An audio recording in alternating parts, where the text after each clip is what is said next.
High dear learners, আশা করি তোমরা সকলে খুব ভালো আছো।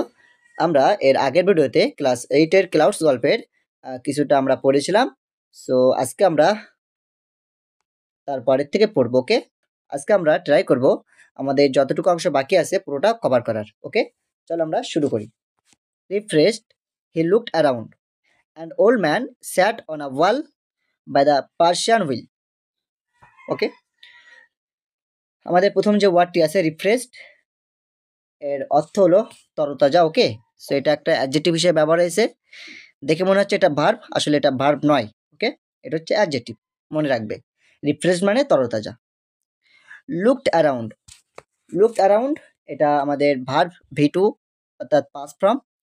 এটার মানে হলো চারিদিকে তাকানো। ওকে, এটার প্রেজেন্ট ফর্ম হলো look around. Refreshed, he looked around, পুনরায় সে তরতাজা হয়ে গেল। অ্যান্ড লুকড অ্যারাউন্ড, এবং সে চারিদিকে তাকালো। And old man sat on a wall, old man মানে বয়স্ক লোক, স্যাট সিটের পাস ফর্ম। ওকে, অর্থাৎ বসা। ওয়ান মানে উপরে, এটা হচ্ছে একটা প্রিপোজিশন। আর ওয়াল, ওয়াল মানে দেওয়াল। পার্সিয়ান হুইল এটা আমরা আগে পড়েছি। And old man sat on a wall, একজন বৃদ্ধা লোক সে দেওয়ালে বসেছিল। By the Persian wheel, Persian যে চাকা অর্থাৎ পারস্য দেশীয় চাকার পাশে। He looked at the old man, সে বৃদ্ধা লোকটির দিকে তাকালো। অর্থাৎ যে ব্যক্তিটি দেওয়ালে হেলান দিয়ে বসেছিল তার দিকে তাকালো। Okay, wanting to say something but hesitated. Wanting মানে চাওয়া। ওকে, এটার যে বেস ফর্ম ওয়ান্ট, এটার সাথে আইএনজি যুক্ত হয়েছে। ওকে, এটা অর্থ হচ্ছে চাওয়া। সে মানে বলা, তোমরা জানো। হ্যাজিটেটেড এটা এখানে পাস্ট ফর্মে ব্যবহার হয়েছে। এটার প্রেজেন্ট ফর্ম হলো হ্যাজিটেট। ওকে, সো এটার অর্থ হলো ইতস্তত করা। ওয়ান্টিং টু সে সামথিং, সে চাইছিল লোকটিকে কিছু বলতে, বাট হ্যাজিটেটেড, কিন্তু সে ইতস্তত করলো। ফাইনালি হি আস্কড, অবশেষে সে জিজ্ঞাসা করলো, did the clouds come here, এখানে কি মেঘেরা এসেছিল? The old man looked closely at him. Closely, closely মানে কাছ থেকে, এটা হচ্ছে adverb. Okay, the old man looked closely at him, ওই বৃদ্ধা লোকটি তাকে কাছ থেকে দেখলো, অর্থাৎ ভালোভাবে দেখলো। অ্যান্ড সেইড, এবং বলল, son when the clouds come, বাচ্চা যখন মেঘেরা আসে, the earth and the sky know of their coming, পৃথিবী এবং আকাশ তাদের আসার কথা জানতে পারে। But the clouds were here last night, last night মানে গত রাত, কিন্তু গত রাত্রে মেঘেরা এখানে এসেছিল।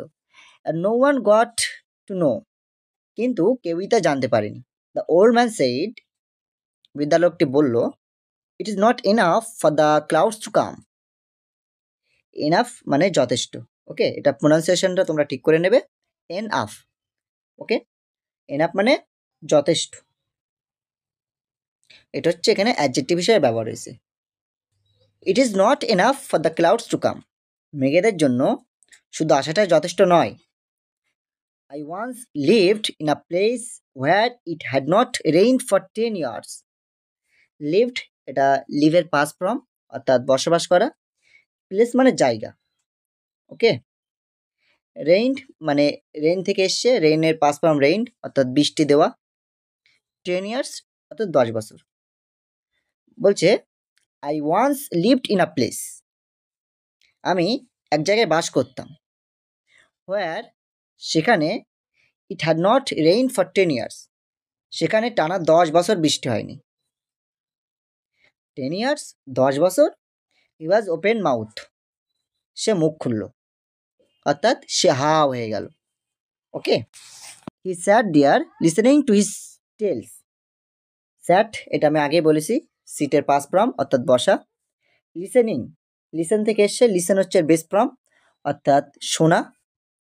টেলস, টেলস তোমরা সকলেই জানো, এটার সিঙ্গুলার ফর্ম হচ্ছে টেল মানে গল্প, তোমরা সকলে এটা জানো।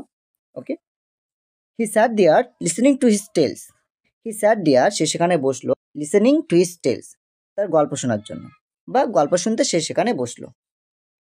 সাডেনলি, হঠাৎ, হি রিয়েলাইজড, এটার প্রেজেন্ট ফর্ম হলো রিয়েলাইজ, অর্থাৎ উপলব্ধি করা। এখানে ভি টু ব্যবহার হয়েছে। ওকে, হি রিয়েলাইজড, সে উপলব্ধি করলো, হাউ লেট ইট ওয়াজ, কত দেরি হয়েছিল। He walked for miles in the sun and dust. Walked, এটার বেস ফর্ম হচ্ছে ওয়ার্ক, অর্থাৎ হাঁটা। ডাস্ট, ডাস্ট মানে হচ্ছে ধুলো। He walked for miles in the sun and dust, সে সূর্যের রৌদ্রে এবং ধুলোর মধ্যে মাইলের পর মাইল হাঁটলো। He went back by the same dirt track he had taken to come there. Went, এটা গোয়ের পাস ফ্রম, ওয়েন্ট ব্যাক অর্থাৎ ফিরে আসা। ওকে, যদি আমরা শুধু ওয়েন্ট বলতাম তাহলে গিয়েছিল অর্থ হতো, কিন্তু ওয়েন্টের সাথে বা গোর সাথে যখন ব্যাক থাকে তখন অর্থ হয় ফিরে আসা। হি ওয়েন্ট ব্যাক, সে ফিরে এসেছিল। By the same dirt track, ওই একই ধুলো রাস্তা ধরে। He had taken to come there, যে রাস্তা ধরে সে গিয়েছিল, অর্থাৎ সে ওই একই ধুলো রাস্তা ধরে সে ফিরেছিল যে রাস্তা দিয়ে সে গিয়েছিল। Okay, the sun was still fiercely hot, but when he reached the mud hut, he felt a nip in the ear and the earth was damped underfoot. Fiercely অর্থাৎ প্রচণ্ডভাবে, এটা হচ্ছে অ্যাডভার্ব। ওকে, হট, হট মানে গরম। Reached, reached এটার base form হচ্ছে rich, অর্থাৎ পৌঁছানো। মাড হাট, মাড হাট মানে তোমরা অলরেডি জেনেছো, অর্থাৎ মাটির যে কুড়ে ঘর। ফেল্ট, ফিলের পাস ফর্ম ফেল্ট, অর্থাৎ অনুভব করা। নিপ, নিপ মানে ঠান্ডা, ওকে, বা শীতল। সো নিপ হলো এখানে অ্যাডজেক্টিভ। ড্যাম্প, ড্যাম্প মানে ভিজে যাওয়া, স্যাঁতসেঁতে হয়ে যাওয়া। তোমরা এটা সকলেই জানো, আমরা ছোটোবেলায় যখন বাজি কিনে আনতাম ফাটানোর জন্য, সেক্ষেত্রে বলতাম বাজিটা ড্যাম্প পড়ে গিয়েছে, তাই না, অর্থাৎ ভিজে গিয়েছে, স্যাঁতসেঁতে হয়ে গিয়েছে, ফাটছে না। সো এটা হচ্ছে অ্যাডজেক্টিভ। আন্ডারফুট, আন্ডারফুট মানে পায়ের নিচে, এটা হলো অ্যাডভার্ব। সো এই যে আমি গ্রামারের কোনটা অ্যাডজেক্টিভ, ভার্ব, অ্যাডভার্ব, এই যে বিষয়গুলো বলছি, হয়তো তোমাদের অনেকেরই কঠিন লাগতে পারে। সো তোমরা এভাবে প্র্যাকটিস করবে। ওকে, তোমরা যদি এখন থেকে ধরে ধরে এভাবে গ্রামার ওয়াইজ যদি প্র্যাকটিস করো, তাহলে আশা করি তোমরা নেক্সট যখন বড় হবে বা উচ্চ ক্লাসে যখন উঠবে, তখন তোমাদের কাছে ইংরেজিটা অনেক সহজ মনে হবে। ওকে, আর অলরেডি আমাদের ইংরেজি গ্রামারের একটা প্লেলিস্ট তৈরি করা হয়েছে, ওখানে তোমরা গ্রামারের ভিডিও পেয়ে যাবে। সো তোমরা যদি গ্রামারে একটু উইক হয়ে থাকো বা দুর্বল হয়ে থাকো, আমাদের প্লেলিস্ট থেকে গ্রামারের ক্লাসগুলো দেখে নেবে, আশা করি অনেক হেল্পফুল হবে। ওকে, সো চলো আমরা এটা ট্রান্সলেট করে নেই। The sun was still fiercely hot, সূর্য তখনও প্রচণ্ড উত্তপ্ত ছিল। বাট কিন্তু, when he reached the mud hut, যখন সে মাটির যে কুড়ে ঘর সেখানে সে পৌঁছালো, he felt a nip in the air, সে বাতাসে একটু ঠান্ডা অনুভব করলো। And the earth was damp underfoot, এবং পায়ের নিচে মাটি, আর্থ বলতে এখানে আমরা পৃথিবী ধরবো না, এখানে মাটি ধরবো। ওকে, এবং পায়ের নিচে যে মাটি ছিল, মাটিটা একটু স্যাঁতসেঁতে মনে হলো বা ভিজে ভিজে ভাব মনে হলো। As he neared his village, নিয়ার্ড মানে নিকটে বা কাছে। ওকে, সো এটা হচ্ছে এখানে ভার্ব হিসেবে ব্যবহার হয়েছে। Okay, as he neared his village, যখন সে তার গ্রামের কাছে চলে আসলো, he saw the roads were wet, সে দেখতে পেল যে রাস্তাগুলো ভিজে বা স্যাঁতসেঁতে। Trees that had been standing draft in layers of dust when he had left in the morning now looked freshly bathed. Trees মানে তোমরা সকলেই জানো গাছ, গাছের বহুবচন, ট্রির বহুবচন ট্রিজ। স্ট্যান্ডিং, স্ট্যান্ড মানে দাঁড়ানো। ড্রাফট, ড্রাফট মানে কভার, ওকে, বা ঢাকা, এটা হচ্ছে অ্যাডজেক্টিভ। লেয়ার্স অফ ডাস্ট, এটার অর্থ হলো ধুলো, ধুলোয় আস্তরণ হয়ে যাওয়া বা ধুলো পড়ে যাওয়া। ওকে, ধুলোয় আস্তরণ হয়ে যাওয়া। ফ্রেশলি মানে তরতাজা বা টাটকা। Trees that had been standing draft in layers of dust when he had left in the morning, যখন সে সকালে বার হয়েছিল তখন সে দেখেছিল গাছপালা, যে গাছগুলো দাঁড়িয়েছিল, স্ট্যান্ডিং হয়েছিল, সেই গাছগুলো ধুলে আস্তরণ হয়ে রয়েছে, অর্থাৎ ধুলেই গাছগুলো কভার হয়েছিল। নাও এখন লুক ফ্রেশলি বাথ, এখন সেগুলো কি দেখে মনে হচ্ছে যেন গাছগুলি এক্ষুনি স্নান করেছে। He felt a wave of happiness, wave মানে তরঙ্গ, আর হ্যাপিনেস মানে আনন্দ, খুশি। Okay, so wave of happiness এটা মানে হচ্ছে খুশির যে একটা ঢেউ বা তরঙ্গ। He felt a wave of happiness, সে খুশির এক ঢেউ অনুভব করলো বা খুশির তরঙ্গ অনুভব করলো। ওকে, অর্থাৎ মনে মনে সে খুবই খুশি হলো। হি হ্যারিড হোম, হ্যারিড মানে তাড়াহুড়ো করা। ওকে, আমরা যেটা বলি হ্যারি আপ। ওকে, তাড়াহুড়ো করা। হি হ্যারিড হোম, সে তাড়াতাড়ি বাড়ির দিকে চলল। He wanted to C how fresh and clean the jamun tree in his courtyard look. Wanted এটা বেস ফর্ম হলো ওয়ান্ট, অর্থাৎ চাওয়া, সি মানে দেখা, ফ্রেশ মানে তরতাজা, ক্লিন মানে পরিষ্কার, জামুন ট্রি এটা একটা গাছের নাম, কোর্টইয়ার্ড মানে আঙিনা বা উঠান। ওকে, হি ওয়ান্টেড টু সি, সে দেখতে চেয়েছিল, how fresh and clean the jamun tree in his courtyard look, তাদের বাড়ির আঙিনায় বা উঠানে যে জাম গাছ রয়েছে সেই জাম গাছটিকে কেমন তাজা এবং পরিষ্কার দেখতে লাগে, সে সেটা দেখতে চেয়েছিল।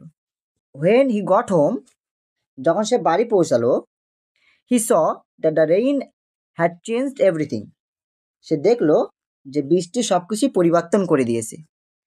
The jamun tree stood clean and scrubbed, scrub মানে ঘষে পরিষ্কার করা। Okay, the jamun tree stood clean and scrubbed, জাম গাছটি দাঁড়িয়েছিল পরিষ্কার এবং ঝকঝকে হয়ে। ফ্রেশলি শাওয়ার্ড, সদ্যে স্নান করেছে বা সদ্যে স্নান করা, অর্থাৎ গাছটিকে দেখে মনে হচ্ছে যে সে সদ্যে স্নান করেছে। ওকে, আম্মাজি ওয়াজ সেইং, এবং আম্মাজি বলছিল, that was a good shower, ভালোই বৃষ্টি হয়েছে, থ্যাংক গড, ঈশ্বর বা আল্লাহকে ধন্যবাদ। Rain drops were still rolling off the leaves of the jamun, rain drops মানে বৃষ্টির ফোঁটা। ওকে, রোল অফ অর্থাৎ গড়ানো, লিভস মানে পাতা। Rain drops were still rolling off the leaves of the jamun, বৃষ্টির ফোঁটা তখনও জাম গাছের পাতা থেকে গড়িয়ে পড়ছিল। He he stood beneath the tree, beneath মানে নিচে। ওকে, স্ট্যান্ডে পাস ফর্ম স্টুড মানে দাঁড়িয়েছিল। He stood beneath the tree, সে গাছের নিচে দাঁড়িয়েছিল। And let them fall on his head and face, এবং বৃষ্টির ফোঁটা তার মাথার উপরে এবং মুখের উপরে পড়ছিল। He raised his eyes to the sky, raised এটার প্রেজেন্ট ফর্ম হচ্ছে রাইজ। ওকে, অর্থাৎ উঁচু করা বা তোলা। He raised his eyes to the sky, সে তার চোখ আকাশের দিকে তুলল। অ্যান্ড স এবং দেখলো, ইট ক্লিয়ার, যা আকাশ পরিষ্কার। Without even a wisp of cloud, wisp এটার মানে হলো একটা টুকরো বা অংশ, ক্লাউডস মানে মেঘ। ওকে, অর্থাৎ মেঘের একটা টুকরোও নেই। He had worked so far in the dust and sun in search of the clouds, সে ধুলোয় এবং রৌদ্রের মধ্যে মেঘেদের খোঁজে কত দূর হেঁটেছিল। অ্যান্ড এবং ইন হিজ অ্যাবসেন্স, তার অনুপস্থিতিতে, দে হ্যাড কাম, তারা চলে এসেছে।